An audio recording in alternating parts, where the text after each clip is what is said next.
Et là, pendant qu'on était petit, c'est la commission, je me rappelle, finalement, à la tête, lui, il vient de l'annoncer. Matériel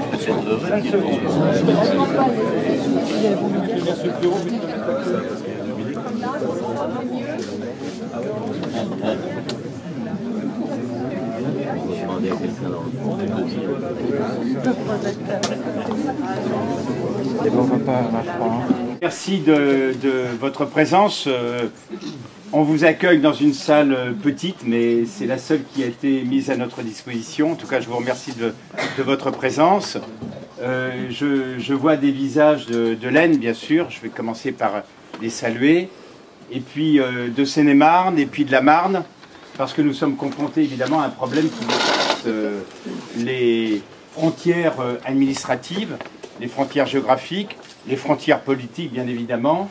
Et cette soirée, nous l'avons conçue, Éric Delay, François Vellerette et moi, et l'ensemble des amis qui nous entourent et que nous représentons, comme une soirée de mobilisation pour les mois et les années qui viennent, pour nous opposer à ce que nous avons découvert de manière assez curieuse, comme un permis de Château-Thierry, c'est le nom qui a été donné par M. Borloo, le ministre de l'Environnement de l'époque, un permis de recherche des gaz, des huiles et des pétroles dits de schiste dans une surface de 800 km² à peu près, qui trouve d'ailleurs son point d'ancrage initial à Rozoy-Belleval, mais qui naturellement a vocation à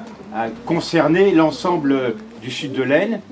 Et puis un permis qui, dans les mois qui viennent, risque d'être accordé à propos de Ferrand-Tardenois, des démarches qui ont été faites en Seine-et-Marne, tout près d'ici, et puis le reste de la Marne et jusque dans la Meuse, permis de recherche et donc à terme d'exploitation de gaz de schiste, de pétrole et d'huile.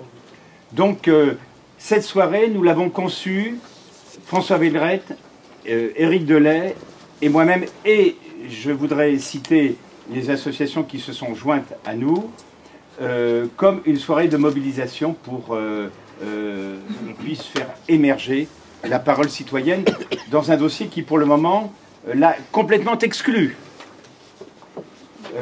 Vous allez vous rendre compte, à l'issue des exposés qui vont être faits par Éric Delay, que je voudrais présenter très brièvement. Il est maire adjoint à Laon, capitale départementale. Il est président délégué de Cap 21, que vous connaissez, dont vous avez entendu parler. Et donc, il est à la fois un régional départemental et en même temps un sachant, quelqu'un qui s'est intéressé à ces questions-là depuis un certain nombre de mois, voire d'années. Et puis, François Vellerette, qui est vice-président du conseil régional de Picardie, qui est lui aussi un scientifique qui s'est intéressé, que l'on connaît un peu plus pour les questions sanitaires, qu'il a fait émerger dans un certain nombre de domaines, notamment agricoles, et qui se sont mobilisés pour venir à Château-Thierry, c'est la ville dont le permis porte le nom, pour évoquer donc les enjeux citoyens, les enjeux économiques, les enjeux environnementaux, que cette démarche qui a été initiée dans le plus grand secret par les plus hautes autorités de l'État et qui risque de pénaliser notre territoire. Et un territoire, pas simplement celui de Château-Thierry, mais un territoire très vaste qui, encore une fois, va de Lagny jusqu'à Châlons en Champagne, voire plus loin. Alors vous allez voir, ou en tout cas redécouvrir, ou peut-être découvrir les enjeux économiques, environnementaux que pose cette approche. Je voudrais simplement dire que ici, on a été depuis très longtemps préoccupé par les questions de qualité de la ressource en eau.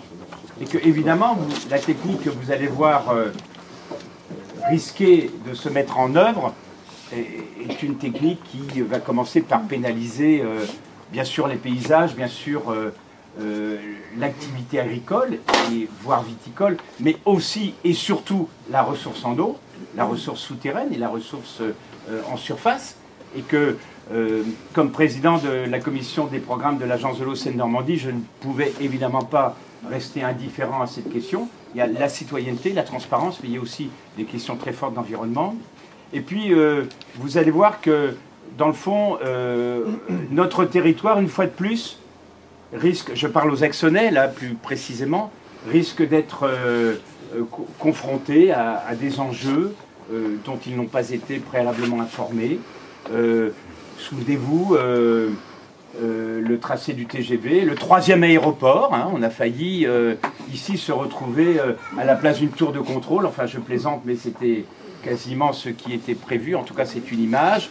Il a fallu qu'on se mobilise pendant des mois, pendant des années pour faire obstacle à ce projet. Donc dans le fond, on est dans une configuration dont on a l'expérience. Écouter les citoyens, écouter les associations, mobiliser l'ensemble des acteurs publics, les collectivités territoriales naturellement, et se rassembler sans esprit partisan naturellement, sans esprit de frontière administrative de quelque nature qu'elle soit, pour faire obstacle, encore une fois, à une démarche extrêmement pénalisante pour notre mode de vie et pour des éléments que, par ailleurs, on se mobilise pour préserver les paysages, l'air, les transports, l'eau. Encore une fois, j'insiste sur l'eau. C'est essentiel. L'eau dans ce dossier est essentielle. Nous sommes dans une région de Champagne, comme vous le savez. Et donc, on a besoin d'eau pour faire du champagne. Et on a besoin de qualité de l'eau. Voilà. Donc, merci encore une fois d'être aussi nombreux. À l'issue des exposés qui vont être faits, nous souhaitons organiser une coordination axonaise, une coordination régionale et une coordination, bien sûr, interrégionale, parce qu'on voit bien que de Lagny à Châlons-en-Champagne, il y a de quoi faire. Voilà. Merci encore une fois de votre présence et je vais passer tout de suite la parole à je crois, à Éric Delay, ou à toi. Juste un petit mot pour François Védrec. Vous remercier de nous accueillir et vous remercier à tous d'être venus si nombreux et nombreux ce soir. Ça fait chaud au cœur et on voit très bien que cette problématique, elle résonne dans la population ici, comme en Seine-et-Marne, il y a des réunions, comme dans le sud, où avec José Bové, il y a aussi énormément de mobilisation autour des gaz de schiste. Tout de suite préciser, comme tu l'as dit, hein, que la volonté de cette soirée, c'est pas une soirée politicienne ou politique, on le voit très bien, c'est une soirée citoyenne. Moi, j'ai été alerté de ce problème par mon copain Fabrice Nicolino, le journaliste, il y a presque 3 mois. Il m'a dit, mais regarde ça François, il faut faire quelque chose rapidement. Et on a vu que la mobilisation a décollé rapidement, on a vu des associations, on a vu différents partis y aller, des associations locales, nationales. Et tout de suite, dès qu'on a vu qu'il fallait faire quelque chose en Picardie, j'ai pris mon téléphone pour parler à Eric.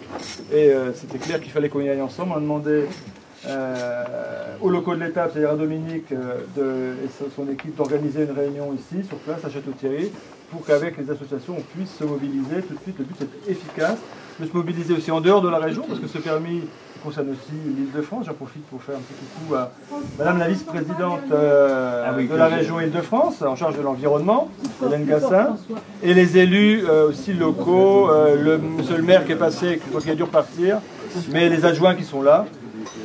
Tout le monde est bienvenu, je crois qu'il n'y aura pas trop de force dans cette bagarre-là, et donc voilà. Je suis très content de voir qu'on arrive à passer au-delà des clivages, de quelque sorte, pour qu'on puisse vraiment faire avancer le dossier. Et on voit que l'unité, la mobilisation paye. Maintenant, il faut aller au-delà. Je te laisse la parole.